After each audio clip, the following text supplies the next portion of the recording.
कुछ बच्चे क्लास में गए तो क्लास ही नहीं चली, तो मैंने कहा कोई बात नहीं, 12:35 में चले जाइएगा, वो क्लास चली। और बाबा की क्लास है ना।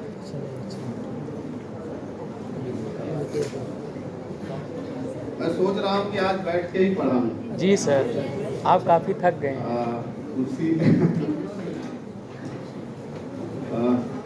कुर्सी डालने में लिया था। मैं सोच ये भी एक बार ख्याल आया कि आज ना पढ़ाऊँ। अच्छा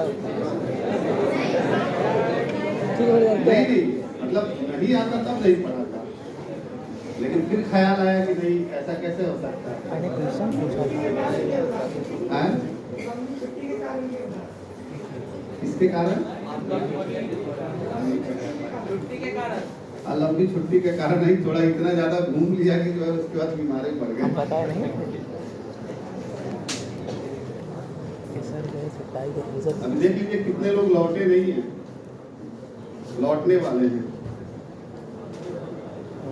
तो आप अपनी पिछली क्लास याद कर लीजिए जो शुक्रवार को हुई थी, याद है? अगर आपको याद है तो फिर आप तो उसके आगे कंटिन्यू करेंगे, और जिन्हें नहीं याद है आप वो अपना साथ दूसरी कर सकते हैं।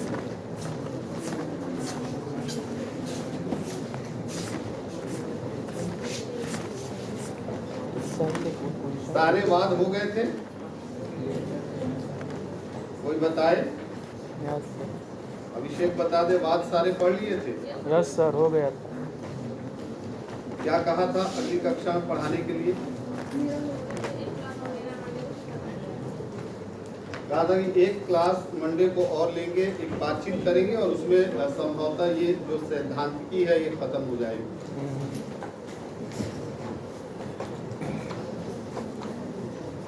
आप में से कितने लोग हैं जो हरवंश लाल वर्मा की किताब, वर्मा शर्मा है ना, उस शर्मा जी की किताब, भूल जाता हूँ बात,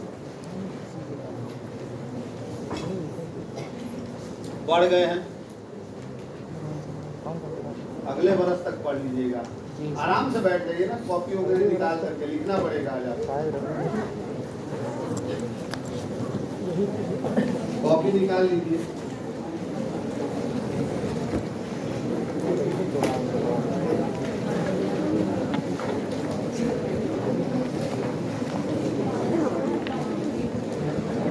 सर एक क्वेश्चन आपके पास भेजे थे कल, एक क्वेश्चन कल आपके पास भेजे थे।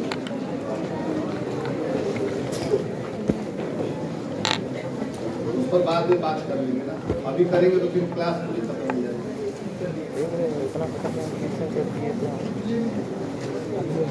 यही सेट किया है अगर आज कुछ भी नहीं दिया।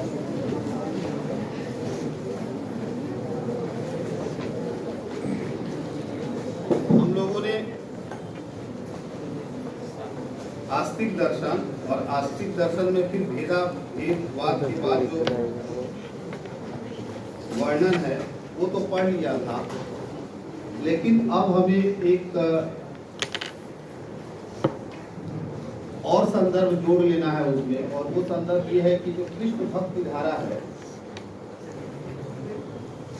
उस कृष्ण भक्ति धारा को समृद्ध बनाने में या उत्तर भारत में उसका प्रचार करने में, उसका प्रसार करने में, उसे प्राचीन दृढ़ता देने में जिन आचार्यों, मैंने 3 शब्द इस्तेमाल किए, प्रचार, प्रसार और प्राचीन दृढ़ता, ये देने में जिन आचार्यों की महती भूमिका रही है, अब उनकी सैद्धांतिकी के बारे में आपको पढ़ना है। कौन कौन से वे आचार्य रहे हैं और क्या भूमिका रही है, और कृष्ण का हमेशा से यही रूप रहा है क्या, या वह रूप कैसे परिवर्तित हुआ है, इसके बारे में मैनेजर पांडे अपनी किताब में कहते हैं। इसे केवल सुनना है, जहाँ लिखना होगा मैं पेज नंबर बता दूंगा, आप जा करके गूगल क्लासरूम से डाउनलोड करके नोट करें। मैनेजर पांडे अपनी किताब भक्ति आंदोलन और सूरदास का काव्य में लिखते हैं कि उत्तर भारत में निम्बार्काचार्य, चैतन्य महाप्रभु और वल्लभाचार्य, इन तीन आचार्यों ने राधा कृष्ण की भक्ति को दार्शनिक भित्ति प्रदान की और भक्ति आंदोलन को शक्ति तथा गति, भक्ति आंदोलन को शक्ति तथा गति देने में और भक्ति आंदोलन को एक तरह से दार्शनिक भित्ति प्रदान करने में इन तीन आचार्यों की बड़ी भूमिका है। और ये तीन आचार्य हैं निम्बार्काचार्य, चैतन्य महाप्रभु और वल्लभाचार्य। खास तौर से ये भी देख सकते हैं कि ये तीनों आचार्य कृष्ण भक्ति धारा के आचार्य हैं। और कृष्ण भक्ति धारा जहां से शुरू होकर के जहां को पहुंचेगी, बाद तक, रत्नाकर या उसके बाद तक, ज्ञानानंद तक तो सीधे सीधे आपके पाठ्यक्रम में है, जहां निम्बार्काचार्य का पूरा प्रभाव दिखाई देता है। वे लिखते हैं कि निम्बार्काचार्य ने 10 श्लोकी में अपने सिद्धांतों का प्रतिपादन किया है। उनके अनुसार कृष्ण सर्वोच्च ब्रह्म है। आप याद करिए कि सूरदास के यहाँ खंडन किसका हो रहा है?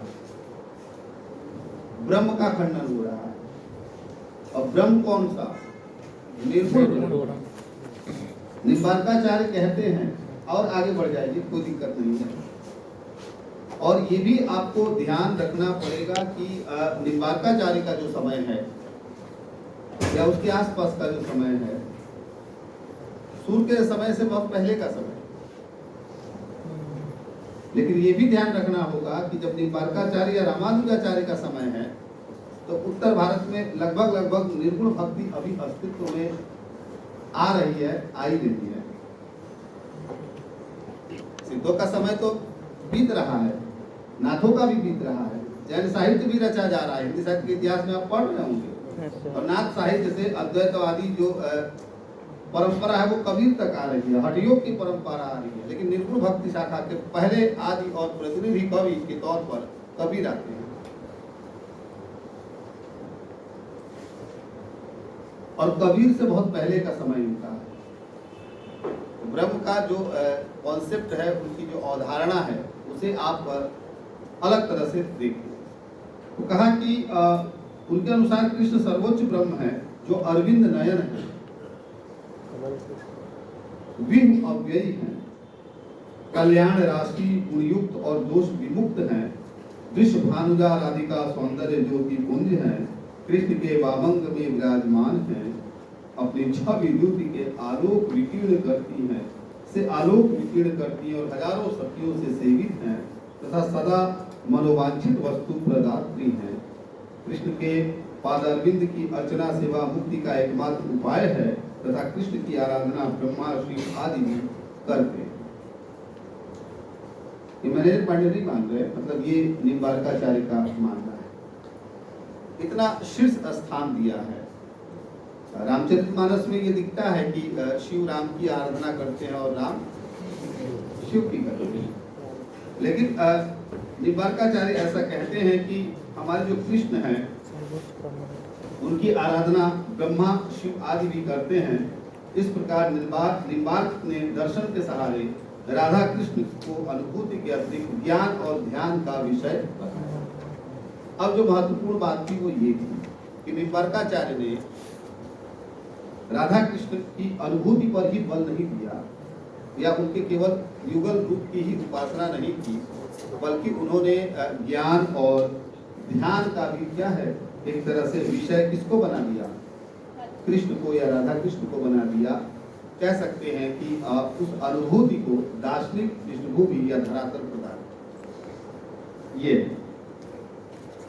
चैतन्य महाप्रभु, मैं पहले इन तीनों के बारे में थोड़ी बातचीत कर लेता हूँ मैनेजर पांडे के हवाले से, ताकि आपकी समझ में आ जाए। याद रखिएगा कि निम्बार्काचार्य ने क्या किया?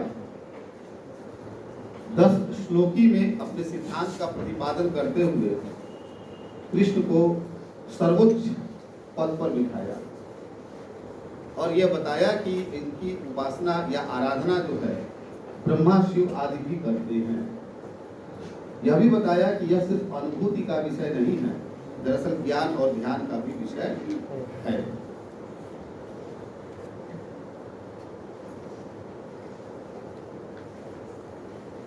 और इस संप्रदाय के निम्बार्क संप्रदाय के जो प्राचीनतम कवि हैं वो युगल शतक के रचनाकार श्री भट्ट हैं। दूसरा नाम चैतन्य महाप्रभु का है, जिनका समय 1485 से 1533 तक जाता है।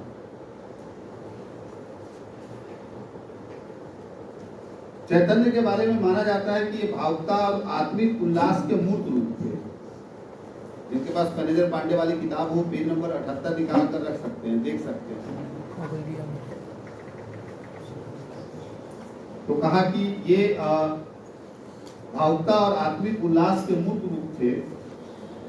चैतन्य महाप्रभु द्वारा विरचित कोई ग्रंथ नहीं है। उनके कुल 8 श्लोक ही मिलते हैं। उनके विचारों का पलवन कविवर कृष्णदास ने चैतन्य चरितामृत तथा रूप जी और सनातन गोस्वामियों ने अपने अपने ग्रंथ में किया है।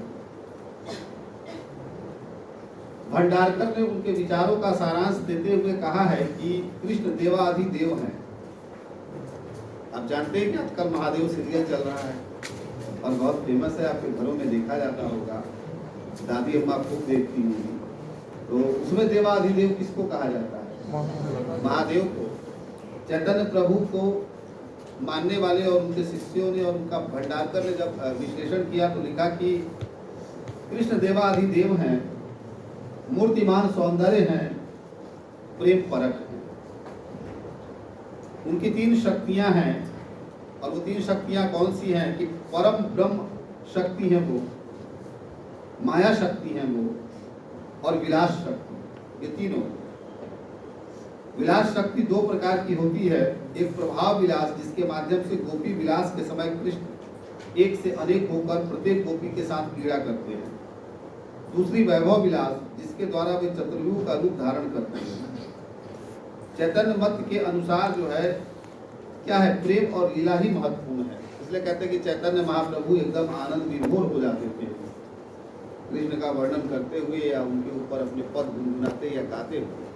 कृष्ण भक्ति का एक स्वरूप हुआ भी है, जो विद्यापति के यहाँ आता है, जो जयदेव के यहाँ से आता है। आप जानते हैं कि कहते हैं कि वो चैतन्य महाप्रभु भी नाचते नाचते मूर्छित हो जाते थे। अभी भी आपको कई ऐसी जगहें मिल जाएंगी, यहाँ से लेके वृंदावन तक और देश के अलग अलग कोनों तक, कहाँ कहाँ ये सब फैले हुए हैं, ये भी आप विस्तार से पढ़ सकते हैं। कुछ चर्चा तो हरवंश लाल शर्मा ने अपनी किताब में की है, जिसमें कि पुरुष भी स्त्री का रूप धारण करके और एकदम मनमस्त होकर नाचते हैं। हमारे प्रीतम नगर में एक पुलिस के आला अधिकारी रहते हैं और जिनका एक समय में वीडियो वायरल हुआ था। इन्होंने नौकरी छोड़ करके और वृंदावन चले गए थे और राधा का वेश धारण करके नृत्य करते थे। अभी हैं बहुत सारे लोग राधे राधे करते करते राधामय हो जाते हैं, कृष्णमय हो जाते हैं उस अनुपम रूप सौंदर्य में। एक तो ये है। तीसरा जो वल्लभाचार्य का है,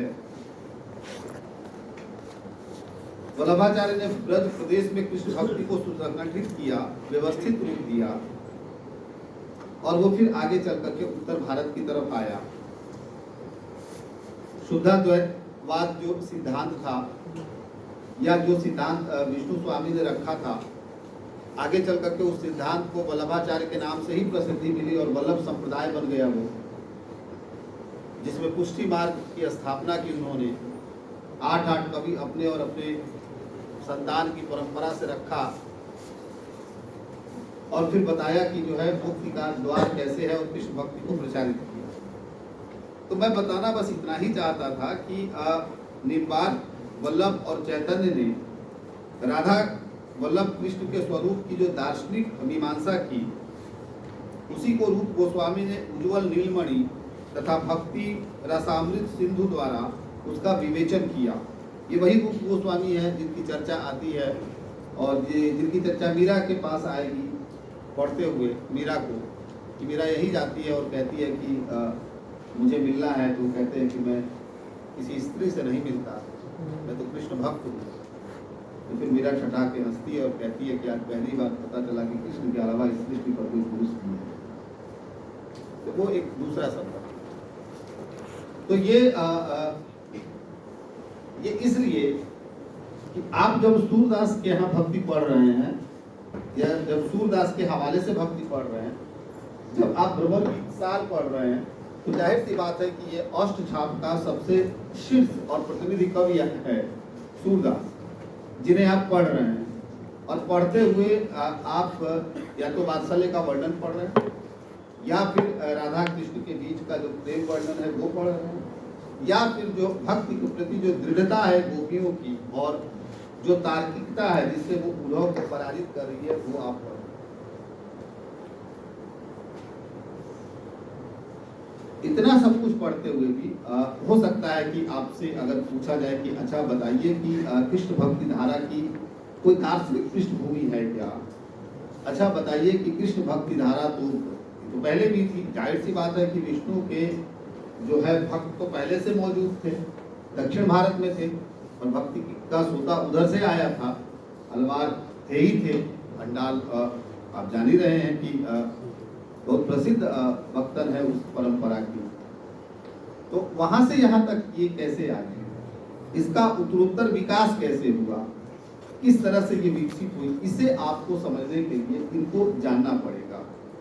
ये क्रम मनेंद्र पांडे अपनी किताब में और आगे जाते हैं, और इसी क्रम को, क्योंकि ये जो रामानुजाचार्य हैं जिनकी उपस्थिति 11वीं शताब्दी के बिल्कुल पूर्वार्ध में है, 1016 के आसपास उनका जन्म है, तो 11वीं शताब्दी से तो इसकी दार्शनिक पृष्ठभूमि की चर्चा है कि रामानुजाचार्य है, फिर 12वीं के एकदम उत्तरार्ध में और 13वीं शताब्दी में मध्वाचार्य हैं, उसके बाद निम्बार्काचार्य हैं, विष्णु स्वामी हैं और 13वीं शताब्दी के आसपास ही, वल्लभाचार्य हैं 16वीं शताब्दी में, और सूर भी हैं उसी समय में। तो ये आप समझिए कि 11 से लेकर के और 16वीं शताब्दी तक तो खूब है, वहां से फिर 20वीं शताब्दी तक भी आएगा। इवन कि आप 1913 में जो प्रिय प्रवास जो हिंदी का महाकाव्य है, तो पहला महाकाव्य है, जाहिर सी बात है कि वो किस पर आधारित है, राम और सीता पर?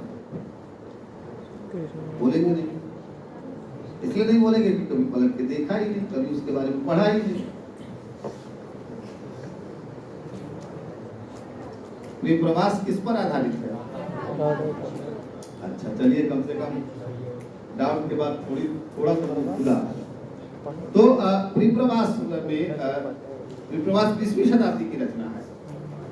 तो आप देखिए कि, और कृष्ण भक्ति धारा को हम क्या करते हैं, रीतिकाल के ठीक पहले खत्म कर देते हैं। मान लेते हैं कि भक्ति काल क्या है, वह जो है विक्रम संवत 1700 तक आते आते खत्म हो जाता है, यानी कि 1643 के आसपास। मैंने शुरू में ही एक दिन क्लास लेते हुए आपको पढ़ाया था कि इतिहास में कोई डेडलाइन होती नहीं है, एक प्रवृत्ति एक निश्चित तारीख में आकर के रुक जाए ऐसा नहीं होता, वो प्रवृत्ति दूर तक जो है गमन करती है। ये अलग बात है कि उसके प्रतिनिधि रचनाकार कम हो जाते हैं, केंद्रीय चित्तवृत्ति वो नहीं रहती है, लेकिन कम से कम वो गमन तो करती ही है। रत्नाकर मिलते हैं, हरिऔध मिलते हैं, तो 11वीं शताब्दी से, और हिंदी कविता जहां से अपने को शुरू करती है, ठीक ठीक ढंग से शुरू करती है, जाहिर सी बात है कि विद्यापति से, और उसके बाद फिर कृष्ण भक्ति धारा के जो और कवि है, यानी कि सूर और सूर के इत्यादि, इनके हाथ तो आती ही आती है। मनेंद्र पांडे और नामवर सिंह, मनेंद्र पांडे अपनी इसी किताब में भक्ति आंदोलन और सूरदास का काव्य, और नामवर सिंह अपनी किताब हिंदी के विकास में अपभ्रंश का युग, इन दोनों में ये बताते हैं कि नहीं, इससे पहले भी भक्ति की एक परंपरा थी जिसको उठाया था लोगों ने। जैसे वो चर्चा करते हैं कि आप साहब अगर सिद्धों के यहाँ जाएंगे,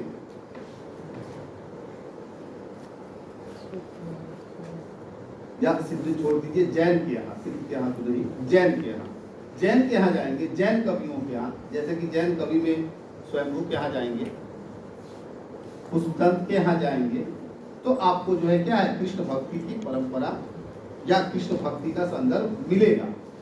उन्होंने किया क्या है कि अपने जो तीर्थंकर है, उनके जो आराध्य हैं, उनको उन्होंने क्या किया है, वर्णन करते करते गए हैं और अंत में जाके बताया है कि ये हमारे आराध्य हैं। राम का वर्णन किया कौमचरी में, और महापुराण है, महापुराण के 2 हिस्से में जो है, उत्तर पुराण और पूर्व पुराण में जो है, एक तरफ राम का वर्णन, एक तरफ क्या है, कृष्ण का वर्णन जो है पुस्तक क्या, तो ये वर्णन वहां भी मिलता है। कहने का अर्थ ये है कि संस्कृत से बाहर निकल करके और ठीक जिस समय उत्तर भारत में भक्ति की धारा, दक्षिण भारत में भक्ति की धारा मजबूत थी, उसी के ठीक बरक्स जो है उत्तर भारत में अपभ्रंश के कवि कृष्ण की लीलाओं का वर्णन कर रहे हैं। तो ये ऐसा भी नहीं है कि अगर आचार्य रामचंद्र शुक्ल ये कहते हैं कि सूरदास के पास आ करके कृष्ण भक्ति अचानक से आ जाती है और अपने वैभव के साथ दिखती है और आश्चर्य होता है, ऐसा नहीं है। इसकी एक ठीक ठीक परंपरा है और क्रमशः एक परंपरा है जो इसको क्या करती है, इसका विकास करती है। तो आप चाहे तो नामवर जी की किताब पढ़ें, चाहे तो आप मैनेजर पांडे की किताब पढ़ें, चाहे तो आप हरवंशलाल शर्मा की किताब पढ़ें, ये किताबें आपको बताएंगी कि जो है कृष्ण भक्ति धारा की जो जड़ें हैं वो कहाँ तक है और कितनी मजबूत। अब मुझे जो सिद्धांत की 2-3 चीजें बतानी है उसमें ये है कि पहला कि रामानुजाचार्य, शंकराचार्य को हमने देखा ही और बताया ही आपसे कि शंकराचार्य ने क्या सिद्धांत दिया और कैसे दिया, और हम जानते हैं कि अद्वैतवाद की थ्योरी दी और बताया कि दो नहीं एक ही है, वो जो ब्रह्म है वो एक है और वही सत्य है, उसके अलावा कहीं कुछ भी सत्य नहीं। मुझे लगता है कभी कभी प्रवचन तो ठीक ठाक तो वही सत्य है, उसके अलावा कुछ भी सत्य नहीं है। उसके बाद जो वैष्णव आचार्य हुए, उन वैष्णव आचार्यों में हरवंशलाल शर्मा लिखते हैं कि सबसे पहले नाथ मुनि हुए, जो श्रीरंगम के में 10वीं शताब्दी में विद्यमान हुए। वैष्णव आचार्यों में हरिवंशलाल शर्मा ने बताया कि सबसे पहले कौन थे, नाथ मुनि थे, और ये नाथ मुनि 10वीं शताब्दी के थे श्रीरंगम में। उनके पौत्र माने पोता मतलब ग्रैंडसन, अगर आप हिंदी न जानते तो जो ग्रैंडसन है वो जो है उनके उत्तराधिकारी के तौर पर यामुन मुनि थे। नाथ मुनि 10वीं शताब्दी, उनके पौत्र और उत्तराधिकारी यामुन मुनि, और यही जो यामुन मुनि थे वे जो है रामानुजाचार्य के क्या थे, गुरु। यही उनके गुरु थे, यानी कि 3 पीढ़ियां पोता और फिर उनका शिष्य। 10वीं शताब्दी का मतलब क्या होता है, कब से कब तक? बहुत बढ़िया, तो 900 से 999। मैंने बताया कि रामानुजाचार्य का समय 1016 है, तो जाहिर सी बात है कि 100 सालों के 80 से 100 सालों का डिफरेंस है। तो नाथ मुनि के पौत्र थे यामुन मुनि, जो उस वैष्णव आचार्य की परंपरा के उत्तराधिकारी थे। उनके शिष्य थे रामानुजाचार्य। यामुनाचार्य यानी कि जाहिर सी बात है कि यामुन धन आचार्य शंकर के मिथ्यावाद को भक्ति का विरोधी समझते थे, इसलिए उन्होंने अपने प्रिय शिष्य रामानुज शंकर के सिद्धांत का खंडन करने का उपदेश दिया। रामानुज को कहा कि अपने शिष्य से कि तुम शंकराचार्य के सिद्धांत का क्या करो, खंडन करो, क्योंकि ये जो मिथ्यावाद है ये भक्ति का विरोधी है। ब्रह्म सत्य जगत मिथ्या, इससे क्या है, मामला गड़बड़ा जाएगा। तो रामानुजाचार्य ने इसी सिद्धांत पर काम करना शुरू किया। उनका जन्म ये सब आप किताब से पढ़ लीजिएगा। उनके माता पिता का जो नाम था, क्योंकि मैं इस कथा में जाऊंगा नहीं, इस कथा में जाऊंगा तो दिक्कत होगी। तो रामानुजाचार्य ने क्या किया, रामानुजाचार्य ने वेदांत सार, वेदांत संग्रह, वेदांत दीप तथा ब्रह्मसूत्र और भागवत गीता के भाष्य जो है लिखे। इस प्रकार अपने संप्रदाय को शास्त्र सम्मत सिद्ध करने के लिए इन्होंने प्रस्थान त्रयी, उपनिषद, ब्रह्मसूत्र तथा गीता, इसका नाम लिया था, इस पर भाष्य लिखा और फिर शंकर के माया मिथ्यात्ववाद दोनों को झूठा सिद्ध किया और बताया कि यद्यपि जीव, जगत और ईश्वर ये तीनों तत्व भिन्न भिन्न है, तथापि ईश्वर एक ही है। और फिर ईश्वर शरीर के सूक्ष्म चित्त अचित्त के ही स्थूल चित्त और स्थूल अचित्त की उत्पत्ति हुई है। क्या ऐसी बात है कि आपको समझ में नहीं आया? सीधी सी बात है, मैं क्या कह गया। अब देखिए, गुरु ने तो ये कह दिया कि शंकराचार्य के सिद्धांत का खंडन करो, ठीक। तो शिष्य को मैदान में डर जाना चाहिए, कहना चाहिए कि हाँ तुम्हारा सिद्धांत गलत है ना। हमारे समय के शिष्य ऐसा ही करते हैं, हमारे समय के शिष्य और गुरु भी ऐसा ही करते हैं। किसी के सिद्धांत का खंडन करने के लिए क्या है, उससे अधिक पढ़ना पड़ेगा, अध्ययन करना पड़ेगा।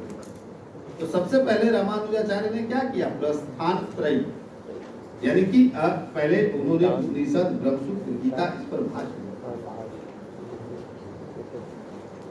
सभी चीजों को और दार्शनिक चीजों को समझा और समझ करके उसे बचाया और फिर उसके बाद जो है एक तरह से अखाड़े में उतरे और कहा कि देखो भाई, जीव, जगत और ईश्वर, ये ठीक बात है कि ये तीनों अलग अलग हैं, लेकिन जीव जो कि चिद है और जगत जो कि अचित है, ये दोनों एक ही ईश्वर के शरीर हैं।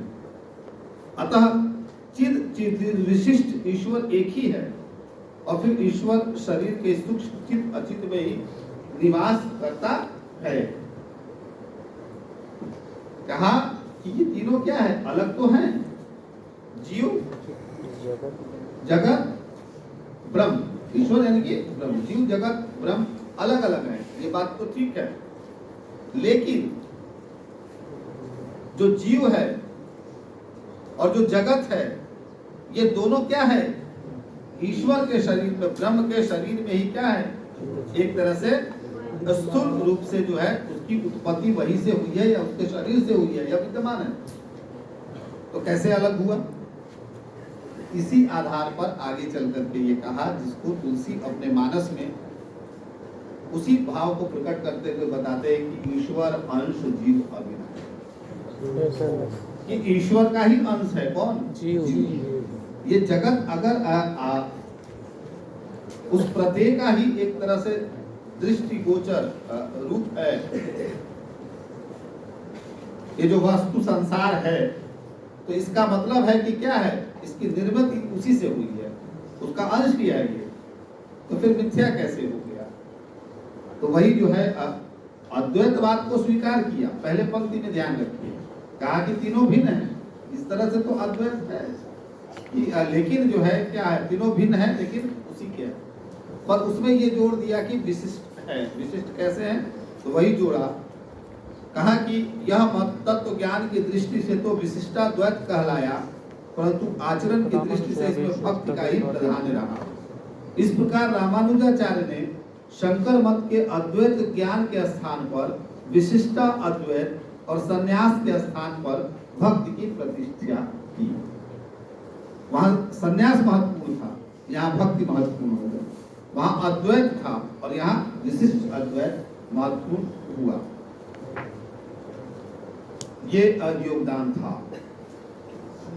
जैसे कि इसके बारे में अगर और बता दूं थोड़ा सा, तो उपासना के लिए 5 रूप उन्होंने स्वीकार किए। पहला कहा कि पर ब्रह्म, वो कहते हैं कि यह पर ब्रह्म स्वरूप वैकुंठ में रहता है। वैकुंठ अनेक प्रकार की विलास सामग्रियों से सुसज्जित है। श्री, भू और लीला नाम की स्वर्गीय स्त्रियां उसकी सेवा करती हैं। आप जानते हैं कि श्री किसको कहते हैं, लक्ष्मी। जाहिर सी बात है। यह शंख, चक्र, गदा और पद्म से सुशोभित है। गरुड़, विश्व से आदि मुक्त आत्माएं उसके साथ विहार करती हैं। और व्यूह क्या है, इस स्वरूप में पर ब्रह्म के 4 स्वरूप हैं। एक है वासुदेव, एक है संकर्षण, एक है पद्युम, अनिरुद्ध। विभव क्या है? यह स्वरूप भगवान के मत से कच्छप आदि 10 अवतारों से संबंध रखता है। ये विभव भी है, एक तरह से वैभव भी है उसका, उसके अवतार का। जानते हैं कि विष्णु के जो अवतार हैं, अंतर्यामी इस स्वरूप से यह योगिनी के हृदय में प्रवेश करता है और घट घट में वास करने वाला है। अंतर्यामी उसी को कहते हैं। अर्चा क्या है? इस स्वरूप में उपासकों द्वारा इसकी अनेक मूर्तियों की कल्पना की जाती है। हर उपासक अपनी अपनी कल्पना करता है और उसी हिसाब से जो है क्या है, रूप बनाता है। जरूरी नहीं है कि कृष्ण का जो रूप आपको उत्तर भारत के मंदिरों में मिलेगा वही रूप आपको वृंदावन में भी, उत्तर भारत का मतलब बिहार यूपी में, वही वृंदावन में मिल जाए। हो सकता है पश्चिम भारत में उसका कोई दूसरा रूप मिले आपको, हो सकता है कि दक्षिण में कुछ और मिले। और अगर आप नॉर्थ ईस्ट में अरुणाचल वगैरह में जाए, वहाँ पर भी जाहिर सी बात है कि शंकर देव का नाम भी लेना चाहिए था। वो नाम मैं बाद में लेता, वल्लभाचार्य के साथ लेता। तो असमिया कवि शंकर देव के यहाँ भी जो है भक्ति की जो धारा है, उसमें भी जो है ये कृष्ण भक्ति धारा आपको दिखाई देगी। और उसकी यहीं तक नहीं, अरुणाचल में अगर आप ईटानगर की तरफ जाएंगे, नॉर्थ ईस्ट का बिल्कुल, तो वहाँ भी रुक्मणी का प्रसंग आपको मिलेगा। तो सभी जगह की कल्पना अलग अलग है। सभी जगह ने सभी जगह के भक्तों ने अपनी अपनी समझ और अपने अपने रूप गुण के आधार पर अपने अपने ब्रह्म को, अपने अपने ईश्वर को, अपने अपने आराध्य को रचा या उसको बुना है, बनाया, उसकी आकृति बनाई। तो एक तो ये है। तो पहली बात ध्यान रखिए कि रामानुजाचार्य 11वीं शताब्दी का पूर्वार्ध 1016 से 1137 तक इनका संप्रदाय श्री संप्रदाय कहलाता है। दूसरी बात, इस संप्रदाय में नारायण की उपासना है। तीसरी बात, और इन्होंने शंकराचार्य के अद्वैतवाद का खंडन करने के लिए प्रस्थान त्रयी सूत्र तथा गीता का भाष्य लिखा था और इसके आधार पर बताया कि ठीक है, तीनों अलग अलग तो हैं और जाहिर सी बात है कि ये सब कुछ जो है सर्वोपरि कौन है, सत्य कौन है, ब्रह्म ही है, मान लेते हैं। लेकिन मैं उसकी सत्यता दूसरी तरह से देखता हूँ, इस तरह से देखता हूँ कि क्या है, आखिर अंश तो उसी का है और अगर ये अंश है तो फिर मिथ्या कैसे है? इसे आप पिछले क्लास से याद करें, पिछली क्लास में ये बता दिया।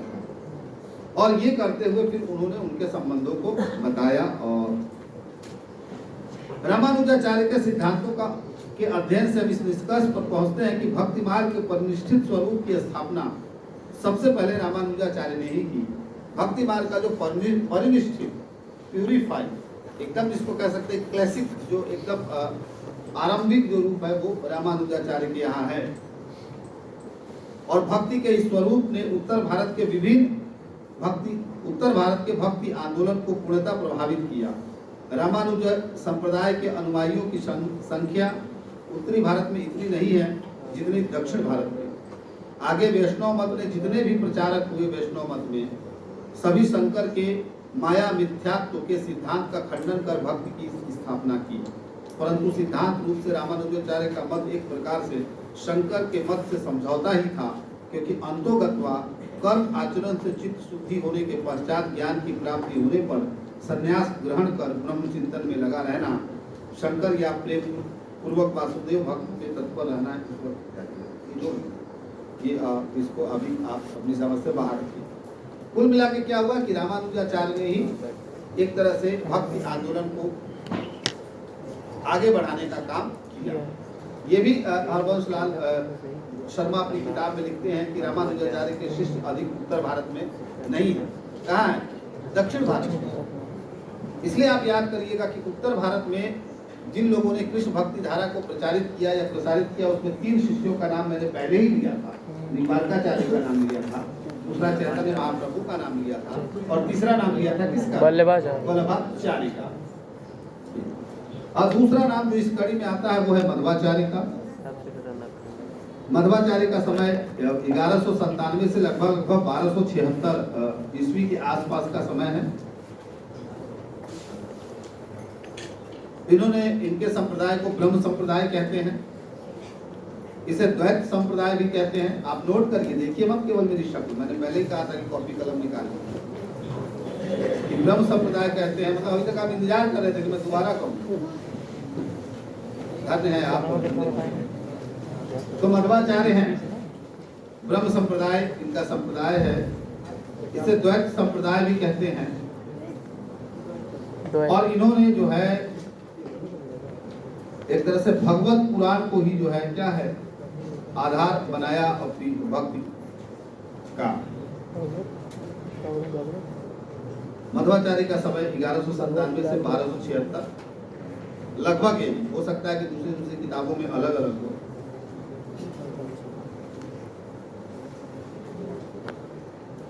इन्होंने क्या किया? पहला संप्रदाय तो था शंकराचार्य का, याद रखिएगा। और शंकराचार्य का जो संप्रदाय था अद्वैतवाद, उसने क्या किया? ब्रह्म को सत्य बताकर सबको क्या किया? मिथ्या बताया। दूसरा संप्रदाय आया रामानुजाचार्य का।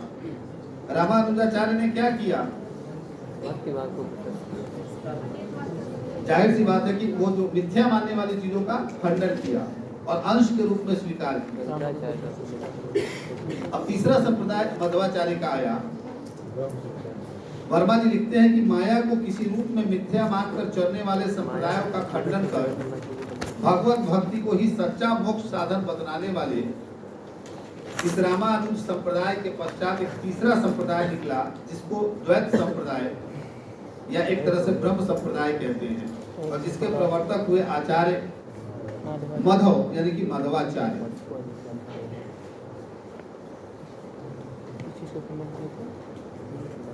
इसने क्या बताया? इसने बताया कि भगवत भक्ति ही क्या है?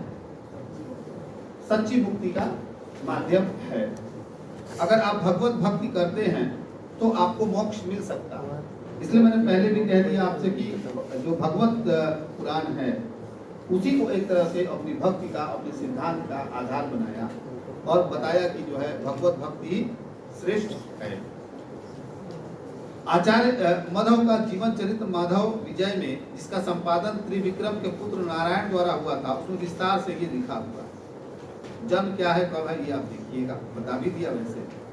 अब आइए, मध्वाचार्य ने शंकर के अद्वैत और रामानुजाचार्य के विशिष्टाद्वैत के विरोध में अपने मत की स्थापना की। किसमें की?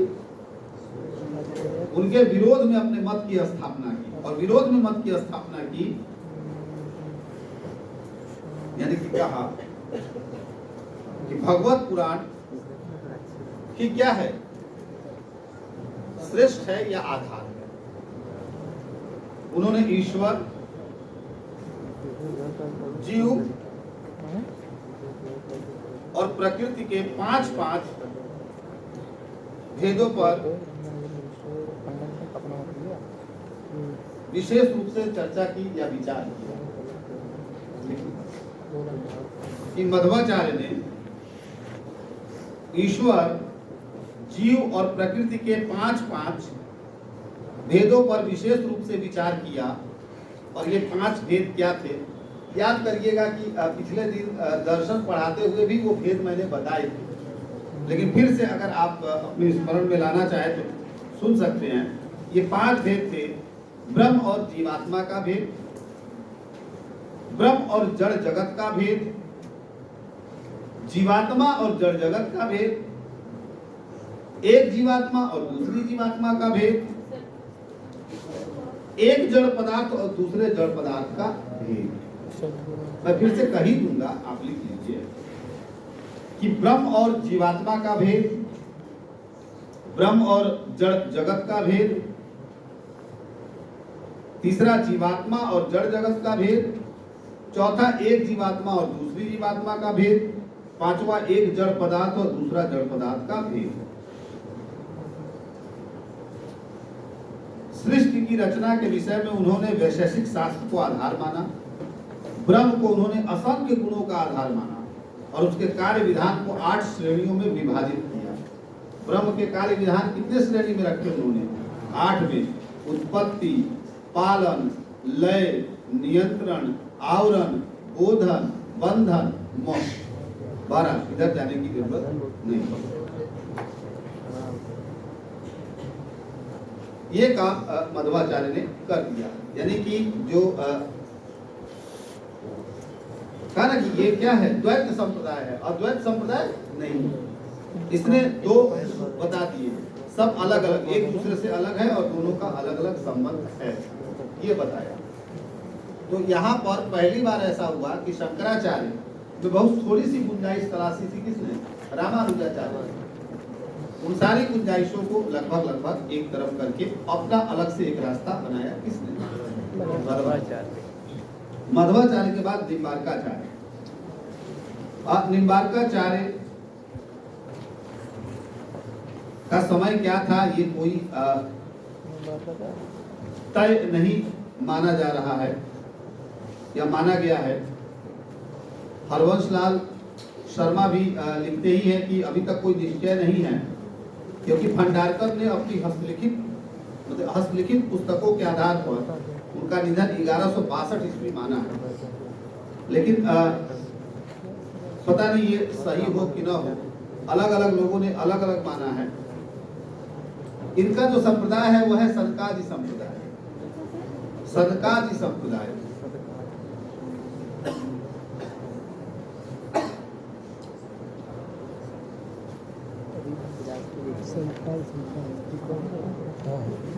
क्योंकि अगर हम भंडारकर की बात मान लें 1162 के आसपास का, तो लगभग अगर 1162 में निधन है किसका, निम्बार्काचार्य का, तो इसका मतलब है कि ये शख्स किसके समकालीन होंगे, रामानुजाचार्य के समकालीन ठहरेंगे।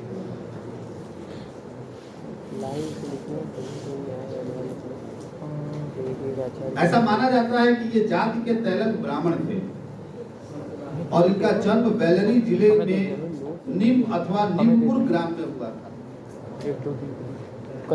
निम्ब अथवा निम्बपुर ग्राम में हुआ था। इनके पिता का नाम जगन्नाथ और माता का नाम सरस्वती था। ये सब आप देखते रहिएगा। इनके जो मतावलंबी हैं तैलंग ब्राह्मण,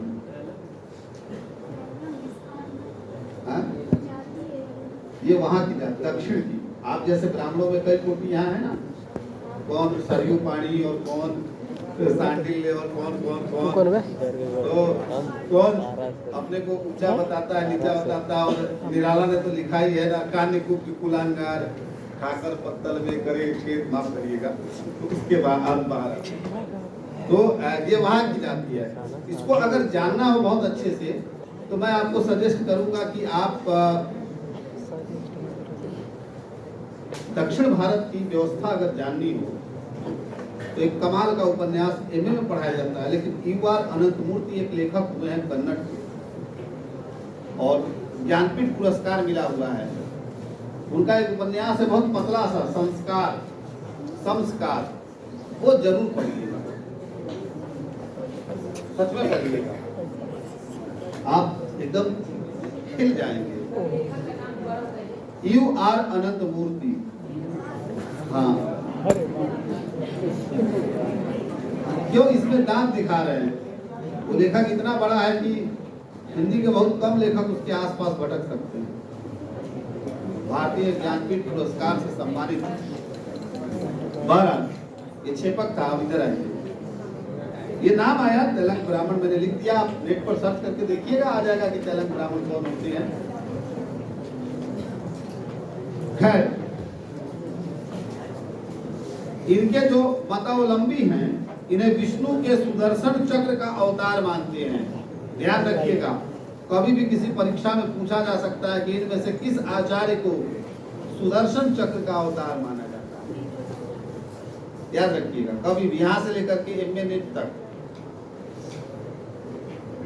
इसकी पुष्टि में एक कथा भी प्रचलित है कि उन्होंने नीम वृक्ष पर सुदर्शन चक्र का आह्वान किया था, जिससे उसे सूर्य समझकर उन साधकों ने भी, जो सूर्यास्त होने पर भोजन नहीं करते थे, भोजन कर लिया था। कहा जाता है कि तभी से इनका नाम निम्बार्क या निम्बादित्य हुआ। इससे पहले इनका नाम नियमानंद था। नियमानंद, पूर्व का नाम नियमानंद था, बाद में यह नाम निम्बार्क हो गया। एक और दिलचस्प बात है, कि इन्होंने जिस मत का प्रचार किया उसको द्वैता अद्वैत कहते हैं। क्या कहते हैं? द्वैता अद्वैत कहते हैं। और मजेदार बात एक ये है कि मैंने आपको भेदा भेदवाद पढ़ाया था। किसका? किसका पढ़ाया था? भास्कराचार्य का। भास्कराचार्य का पढ़ाया था। तो शर्मा जी ये कहते हैं कि बहुत सारे विद्वानों का ये मानना है कि निम्बार्काचार्य और भास्कराचार्य वो था, ये दोनों एक ही है। बहुत सारे आचार्य कन्फर्म नहीं कि एक ही है, लेकिन ये दोनों एक, क्योंकि अगर भास्कराचार्य हो गए तो जाहिर सी बात है कि आपको पहले भी ये पढ़ाया था कि शंकराचार्य के मत का सबसे पहले खंडन करने वाला जो व्यक्ति था वो कौन था। इस हिसाब से ये रामानुजाचार्य के समकालीन नहीं ठहरेंगे, बल्कि उनसे पहले हो जाए। तो कुछ विद्वान ये मानते हैं कि भास्कराचार्य और निम्बार्काचार्य दोनों एक ही है, यानी कि भेदा भेदवाद और अद्वैतवाद, सॉरी हाँ, द्वैता अद्वैतवाद एक ही है। टाइम हो गया तो जाओ, रोका है क्या तुमको? जिसने ये कहा वो निकल जाए।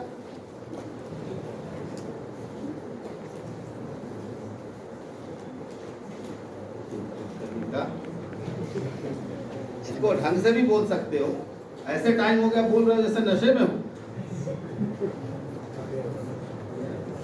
1 मिनट और।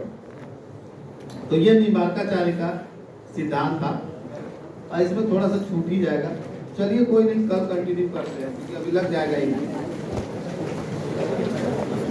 हरवंश लाल शर्मा की किताब आप पलट लीजिएगा, पेज नंबर 84 से 84 से, जहां से